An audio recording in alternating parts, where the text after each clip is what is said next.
এরাও মন্দিরে গিয়ে বলছে তামেকং শরণ্যং তামেকং বরেণ্যং, তোমাকেই স্মরণ করি, তোমারই বরণ করি। তামেকং জগৎপালকং সপ্রকাশম, তোমাকেই জগতের প্রতিপালক রূপে আমি বিশ্বাস করি। কাকে তোমাকে মানে কাকে বলছে? কাকে বলছে? আল্লাহকে বলছে। আল্লাহকে। কোনো সন্দেহ আছে আপনাদের?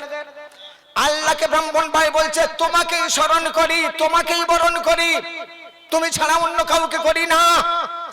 যদি বলেন না দুর্গাকে করছে, না দুর্গাকে করে না।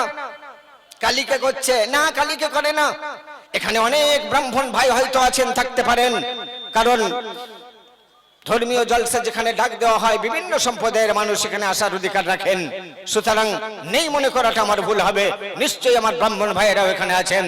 যখন পুজোর মণ্ডপে দাঁড়ায়, অর্চনা পাঠ করে, তখন একবারও কালীর নাম নেয় না, সরস্বতীর নাম নেয় না, দুর্গার নাম নেয় না। তার আগে থেকে যে মন্ত্রগুলো আসে সেগুলোও কিন্তু জেনে রাখবেন, একবারও দুর্গার নাম আসে না। মহালয়ার সময় কান খাড়া করে শুনবেন, যা দেবী সর্বভূতে অন্তরাতে অবিসমহ নমস্তস্যৈ নমস্তস্যৈ নমস্তুতে নমো নমঃ। কান খাড়া করে শুনবেন, একবারও দুর্গার নাম নেই, অন্য কোন দেবীর নাম নেই। কার আসল নামটা ভেতরে চাপা আছে, প্রকাশ করে দিচ্ছি শোনেন। মুসলমান যেমন আল্লাহ বলে আল্লাহ, বলে দাও আল্লাহু আহাদ, আল্লাহ এক। হিন্দু ভাইও বলে সেই আল্লাহ এক। অল্লং জ্যৈষ্ঠং শ্রেষ্ঠং পরমং পূর্ণং ব্রহ্মাং ওয়াল্লম আল্লাহ রাসূল মুহাম্মদ আকবর সাল্লাল্লাহু আদাল্লা বুকম কাকাম ওয়াল্লা বুকনি খাতকাম। একবারও ভগবান বলল না, ঈশ্বর বলল না, একবারও গড বলল না রে, সেই আল্লাহরই নাম নিল আল্লাহ আল্লাহ আল্লাহ আল্লাহ আল্লাহ।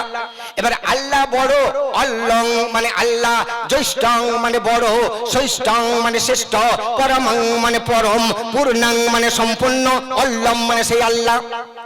আল্লাহ রাসূল মুহাম্মদ খান, ও মুসলমান, তুমি যেমন কলমায় বলেছ লা ইলাহা ইল্লাল্লাহ, আল্লাহ ছাড়া কোনো উপাস্য নেই, তারপর বলেছে মুহাম্মাদুর রাসূলুল্লাহ, মুহাম্মদ সাল্লাল্লাহু আল্লাহর প্রেরিত পয়গম্বর। অনুরূপ হিন্দু ভাইও বলছেন ওয়াল্লং মানে আল্লাহ, জ্যৈষ্ঠং মানে বড়, শ্রেষ্ঠং মানে শ্রেষ্ঠ, পরমং মানে পরম, পূর্ণং মানে সম্পূর্ণ, অল্লম সেই আল্লাহ। তারপরে বলছেন আল্লাহ রাসূল মুহাম্মদ খান, আল্লাহর রাসূল হলেন মুহাম্মদ, বরস আল্লাহ আলম, কুল কায়নার জন্য, সমূহ সৃষ্টি জগতের জন্য। কোন মুহাম্মদ রে? দেখা যাবে এই স্বরূপনগর থানায় কয়েক হাজার মুহাম্মদ আছে, থাকতেই পারে। নামের আগে মুহাম্মদ অনেকের আছে না নেই?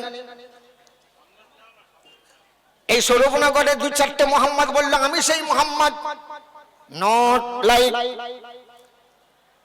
24, আপনার শুধু 24 পরগনা কেন, আমার হাওড়া জেলার 200-400 লোক বললাম আমি সেই মুহাম্মদ, আমরা গ্রহণ করব না। সারা বাংলা থেকে 2-10 জন বললো আমি সেই মুহাম্মদ, গ্রহণ করব না। সারা ভারতবর্ষ থেকে বললো আমি সেই মুহাম্মদ, গ্রহণ করব না। সারা পৃথিবী থেকে যে মুহাম্মাদের দাবি করবে আমরা তা গ্রহণ করব না, সেই একজন ছাড়া। কারণ তার আসার হাজার হাজার বছর আগে হিন্দু ভাইদের যে বেদ এসেছে সনাতন ধর্মাবলম্বীদের জন্য, ওই বেদের মধ্যে লেখা আছে আদাল্লা বুক মে কাকাম, তিনি আব্দুল্লাহর বুকের মালিক মুহাম্মদ, আল্লাহ বুকনি খাতকাম, তিনি ছাড়া কেউ যদি নবীর দাবি করে আমরা ব্রাহ্মণরা তাদের নিপাত করিব। তাহলে হিন্দু ভাইও কলমা পড়েছে, কেন তাকে কোলের উপর বসাবো না? কেন সেই সনাতন ধর্মাবলম্বী বন্ধুকে আমার মাথার উপরে জায়গা দেব না? সে যে আমার ভাই গো, আমি যা করি সেও তাই করে। আমি মসজিদে গিয়ে যা বলি সেও মন্দিরে গিয়ে তাই বলে। আর পুনরাবৃত্তি করে আপনাদের মূল্যবান সময় নষ্ট করব না। নেটে আপনারা দেখে নিয়েছেন কিভাবে পূজা হয়, কিভাবে নামাজ হয়। নামাজে কি বলে আর পূজায় কি বলে, কথাটা একই, শুধু এটা সংস্কৃতে বলে ওটা আরবিতে বলে। আমি ব্যাখ্যা করেছি, এর এক লাইন ওর এক লাইন নিয়ে আপনারা নেটে দেখেছেন বা অন্য জলসাতেও আপনারা শুনেছেন। বন্ধু, আমি শুধু এটুকু বলতে চাইবো,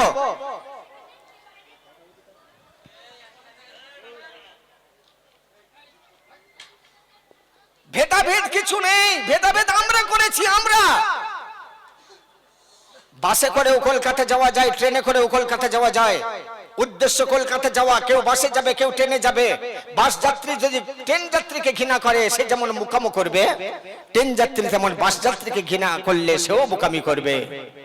সুতরাং দুজনেই ধার্মিক, দুই ধর্মের বন্ধু আজ যে জায়গায় হাজির হয়েছি। কোন ধর্মকে আপনি ছোট করবেন? যদি কোন ধর্মকে ছোট করেন, আপনি আপনার ধর্মকে বড় করলেন না, বরং নিজের ধর্মটাকেই ছোট করলেন। আমার দয়ার নবী একজন সাহাবাদেরকে সঙ্গে নিয়ে বলছেন, ও সাহাবারা, তোমরা যেন তোমার বাপ মাকে গালি দিও না। সাহাবারা চমকে উঠলেন, আমরা বাপ মাকে গালি দেব? নবী কি বলছেন? দ্বিতীয়বার বলছেন, ও সাহাবারা, তোমরা যেন তোমার বাবা মাকে গালি দিও না। সিদ্দিক আকবর একটু উসখুস করছেন ভালো করে বোঝার জন্য। নবী বলছেন, আবু বকর শোনো, তোমরা গালি দেবে না ঠিকই, কিন্তু তোমরা যদি অন্যের বাবা মাকে গালি দাও, সে তোমার বাবা মাকে গালি দেবে। মূলত তুমি যেন তোমার বাবা মাকে গালি দিলে। এখন ইসলাম, আমি যদি অন্য ধর্মের খিতাবি করি, ছোট করি, আমার নিজের ধর্মটাকেই ছোট করলাম। সেই জন্য 400 ঘন্টার বক্তব্য চলছে ইন্টারনেটে, ফলো করুন। কোন ধর্মকে আমি ছোট করি না, সব ধার্মিক ভালো। সবাই ধর্ম করছেন, সেই আল্লাহকে পাওয়ার চেষ্টা করছেন। উদ্দেশ্য যেমন কলকাতা যাওয়ার, তেমন আমাদের উদ্দেশ্য আল্লাহকে পাওয়ার। আমরাও মুসলমানরাও আল্লাহকে পেতে চেষ্টা করছি, হিন্দু ভাইয়েরাও আল্লাহকে পেতে চেষ্টা করছে। এরাও আল্লাহ ছাড়া কারোর নাম নেয় না। যদি বলেন নেই না, প্রমাণ কি? বুঝে নেন, বুঝে নেন। অল্লং জ্যৈষ্ঠং শ্রেষ্ঠং পরমং পূর্ণং ব্রহ্মণ ওয়াল্লম আল্লাহ রাসূল মুহাম্মদ কং বরস আল্লাহ আলাম আদাল্লা বুকম ককম ওয়াল্লা বুকনি কতকম। একবারও ভগবানের নাম নেই, গডের নাম নেই, ঈশ্বরের নাম নেই, শুধু অল্লং আছে দুবার, অল্লং। কেন জানেন? কুলের কথাটা খুলে দিই। এই জন্য যে মনীষীরা জানতেন যে ভগবান আর আল্লাহ এক হতে পারে না, গড আর আল্লাহ এক হতে পারে না, ঈশ্বর আর আল্লাহ এক হতে পারে না। কারণ এক বোতল পানিতে যখন 100 গ্রাম চিনি মিলিয়ে দেব, ওই পানি বা জলের নাম আর পানি জল থাকবে না। চিনি মেলানোর সাথে সাথে ওর নাম হয়ে যাবে শরবত। ওর নাম কি হবে? শরবত। তাহলে শরবত আর পানি এক থাকে না যখন চিনি মিলিয়ে দেওয়া হয়। তাহলে ভগবানের বিবি আছে, স্ত্রী আছে ভগবতী, গডের স্ত্রী আছে গডস মাদার, ঈশ্বরের স্ত্রী আছে ঈশ্বরী। কিন্তু আল্লাহর কোন স্ত্রী ইল্লি বিল্লি বলে কিছু আছে? নাই। তাহলে যার স্ত্রী আছে আর যার নাই, দুটো এক হতে পারে না। এটা মনীষীরা খুব ভালো করে জানতেন। তাই মন্ত্রে গডের নাম, ভগবানের নাম, ঈশ্বরের নাম আসে নাই, এসেছে শুধু আল্লাহরই নাম, আল্লাহ আল্লাহ আল্লাহ আল্লাহ। বন্ধু, আমি কি তাই বলে কোন ধর্মকে ছোট করলাম? না, ভুল বুঝবেন না, ভালো করে মন দিয়ে শুনতে হবে। কারণ আমার একদিকের হাতের নাম হিন্দু, আর একদিক হাতের নাম মুসলমান।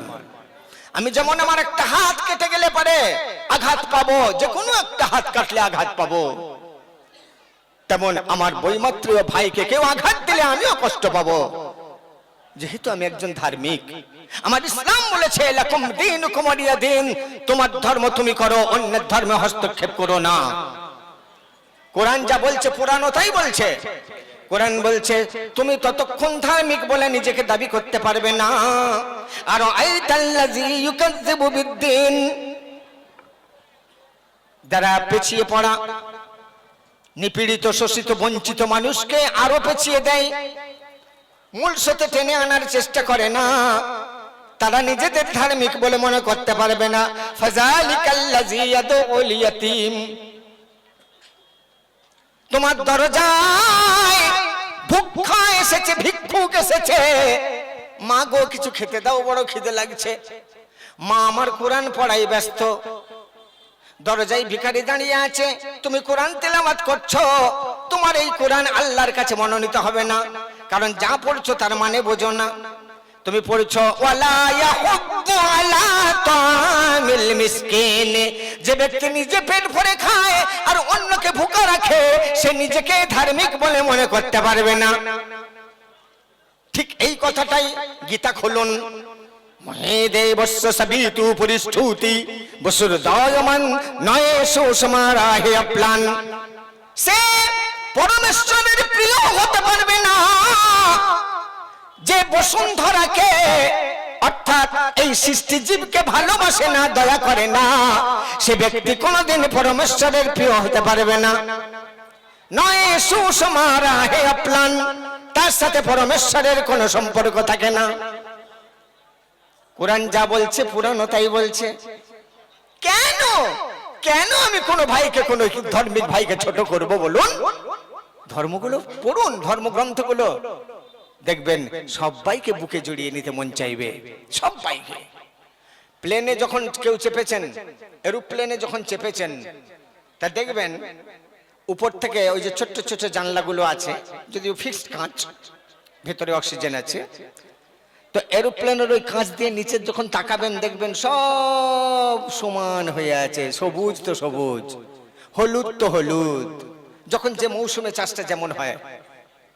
যখন নিচে চলবেন তখন অনেক আল আটন দেখতে পাবেন, এটা আব্দুল করিমের, ওটা আব্দুল রহিমের, ওটা দুর্যোধনের, ওটা কার্তিক বাবুর, এটা শ্যামল দাদার। এই আল আটন নিচে চললে দেখতে পাবেন, যখন উপরে উঠে যাবেন দেখবেন সব সমান, কোনো আল আটন দেখতে পাচ্ছেন না। তো ধর্মগ্রন্থ পড়ুন, আগিয়ে চলুন, সব ধর্ম মনে হবে তো সবাই সেই আল্লাহরই গোলামি করছে রে, সেই আল্লাহরই পূজা করছে, সেই আল্লাহরই ইবাদত করছে। তাহলে মব লিঞ্চিং যারা করছে এরা কারা?